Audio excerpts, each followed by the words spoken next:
Lucifer still is in control of this planet and every alien race below him, which means the whole galaxy, the whole universe in the lower realm of the physical reality. So that reality is going to change. It's going to crash. When Earth gets contaminated and pretty much destroyed, aliens come here for two reasons. They don't come here for any other reason. They're not coming here to help us become spiritual or save us from doing the wrong thing, getting the right job, or any of that kind of stuff. They only come here for two reasons. No matter what race you're dealing with, the agenda of a race is not what we perceive as our agenda. Ask a person in the United States, in the government, why do we want to go to other universes? What are we going to do there? He was talking about thousands of universes and the higher galactic conference groups and people like that. They don't care about us, because if they were that intelligent, they could have changed the reality of the human race and made us all work together or helped us work together. As a world consciousness, this world could have created incredible things. We could have moved forward in incredible ways if we were willing to work together. And the problem with that, you have no God, you have nothing. You have false gods, you have everything in your ego. So where we're moving right now is to a dangerous spot, believing aliens are our savior, working with them, thinking they can help us in any way. And you talked about traveling faster than the speed of light. Well, we can. Ships could travel faster than the speed of light when we were born. It's not like it's a new technology. It was only proven we could. Einstein said we couldn't, so he wasn't that smart. And what race he was working with weren't telling him all the information he needed. All right? And plus Einstein also said we can go backwards in time, but we can't go forwards in time. Also another lie. So when the Montauk Project and the Philadelphia experiment happened, it proved both. And that was because Tesla created the whole scenario for that to happen. But Tesla was working at so many different levels. He even told the world they're not going to be able to work with what he gave them. The HARP system is the most deadliest weapon on the planet, and people don't understand it. And I studied that for 25 years. When I started reading Fred Bell's book, and he worked on it for the government, he was the first person to create it to make it work and usable. And when he did the show with Jesse Ventura 2 years ago, it was all about the HARP system. And then Jesse said, they can't touch you. And he goes, no, I work for the government. And Jesse Ventura said, what about me? And they said, they can't come after you. You're too high of a position where they couldn't take you out. 2 days later in the hotel room, Fred Bell was dead in the hotel room before he even left after doing the show.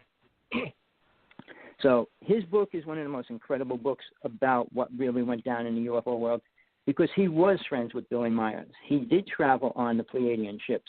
Billy Myers destroyed his reputation by creating false dummy robot models and all kinds of dopey things.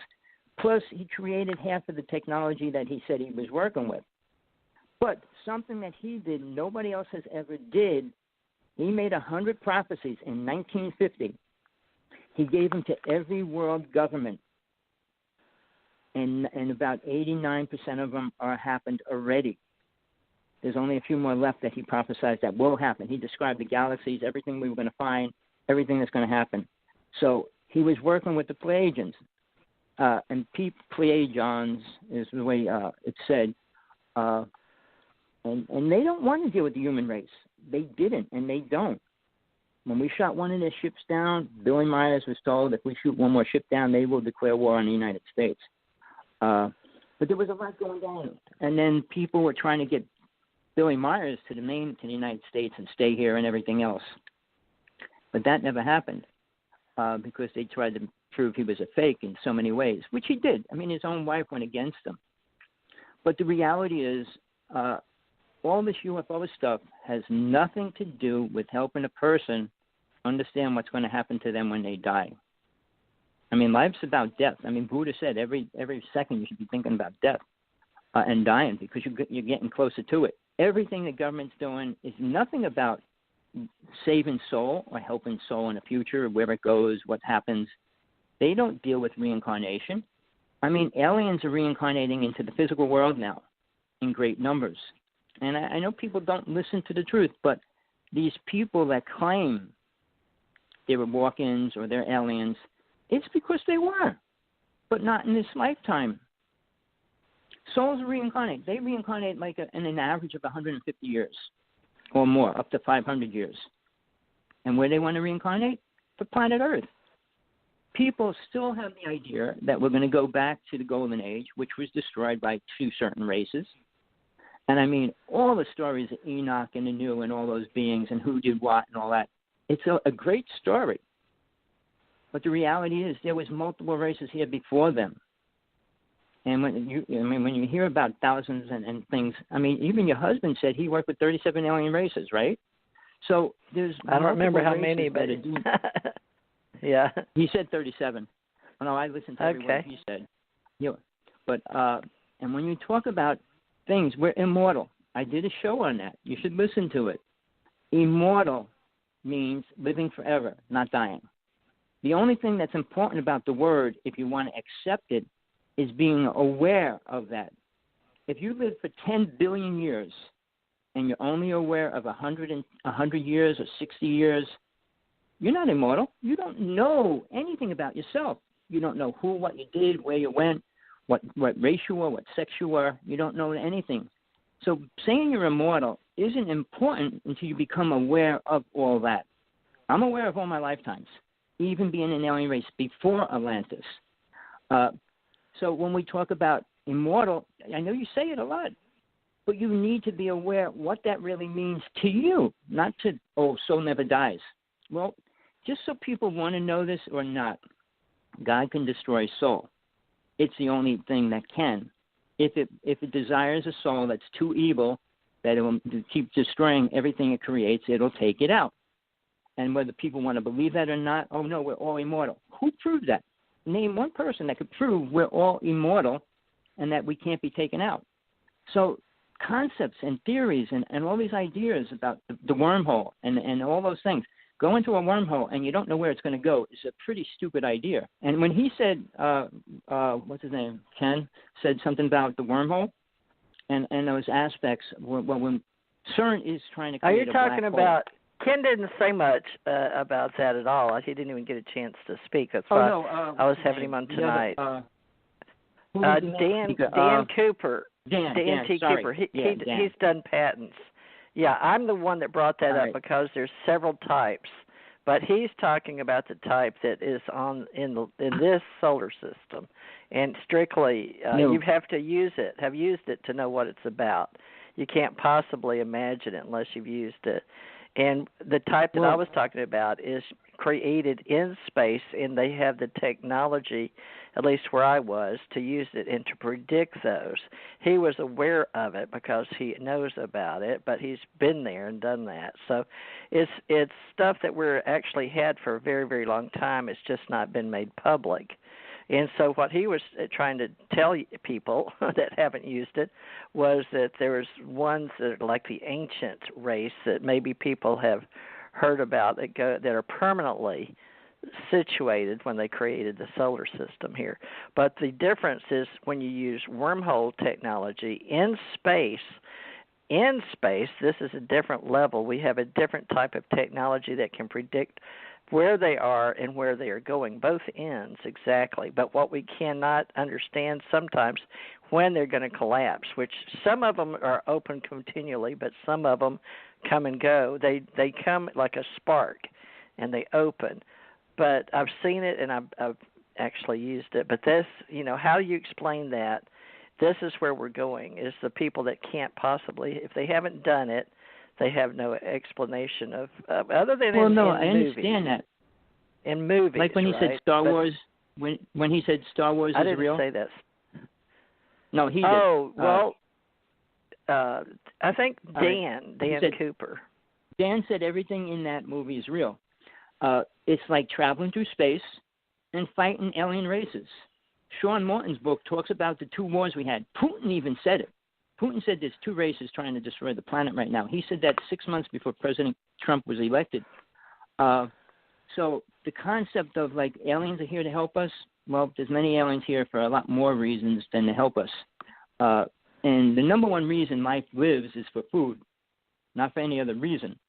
So when the concept of what alien races eat, they should ask every alien race what their main food is and what their diet is. I know, what's his name, Hill, the one that worked on Area 54.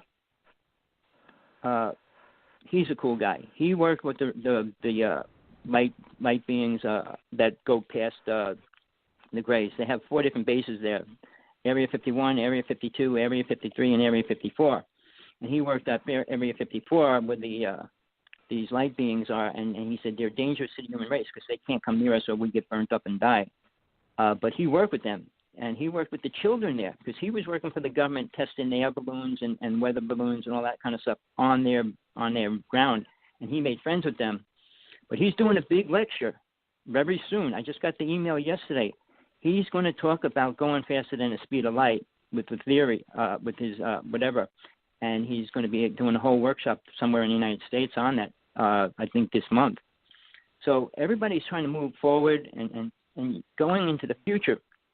I'll bring up Albiol because he said he went to the future. He went to 2137 when the world is floating cities and there's only a third of the population here. Now, I would accept that because he's one of the few people that actually went through time with provable evidence. Nobody else, even Bashago, has no provable evidence of anything he said. He also said he was going to be president in 2020. That's not going to happen no matter what he does. So, I mean, the concept of these people that talk great story when it comes to proof. Now, Sarjo and I, we shot more pictures of creatures, entities, beings than anybody else on this planet. We got thousands of pictures. They're all copyrighted. He's putting them up online every day. Nobody can understand what the Wanaque Why don't you tell us where that is? Why don't you tell us where that is? It's northern New Jersey. Talk about him. Okay. No, I mean, where is he posting them? Sargel 18? On SERGEL. The show is called Stranger Universe.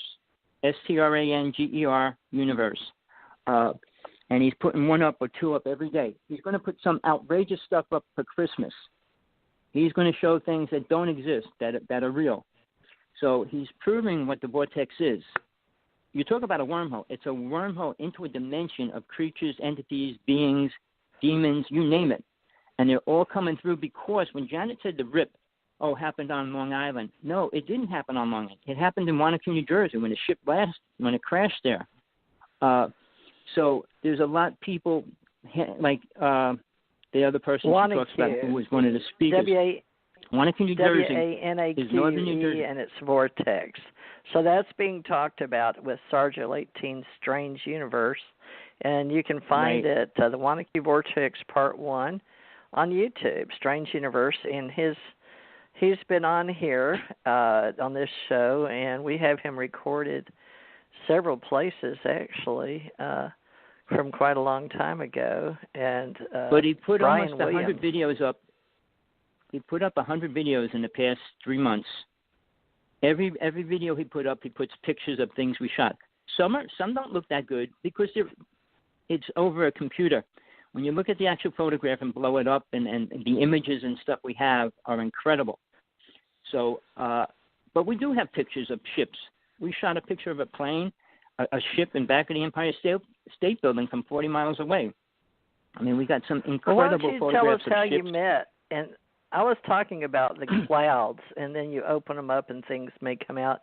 They're not portals or anything. They're different. There's many types of portals in space.